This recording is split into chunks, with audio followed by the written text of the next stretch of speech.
வணக்கம். இப்போ பாருங்கள், மண்டுகா ஆசனம் பண்ண போகிறோம். இது ஒரு அருமையான ஒரு ஆசனம்.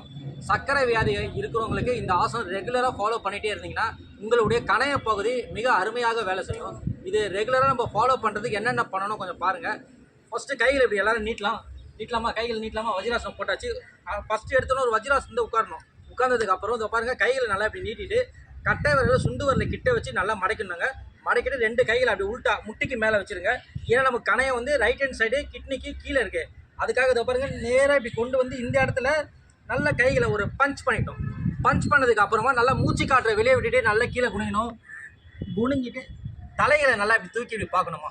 1 2 3 4 5 6 7 8 9 10 இது போல் ரெகுலராக ஃபாலோ பண்ணிட்டு இருக்கணும். இன்னொரு செட் பண்ணுங்கள், மறுபடியும் பண்ணுங்கள். வஜ்ராசனம் போட்டாச்சு. போட்டுட்டு 2 கைகளை கட்டை விரல் சுண்டு வரல கிட்ட வச்சுட்டு ஆதிமுத்ரா அப்படியே உட்காந்து கைகளை நல்லா வயிற்று கிட்ட வச்சு ஒரு அழுத்து ஒரு நல்ல ஒரு பஞ்ச் பண்ணி தலையை கீழே குனிஞ்சிட்டு தலையை நல்லா மேலே பாருங்கள். ஓகே,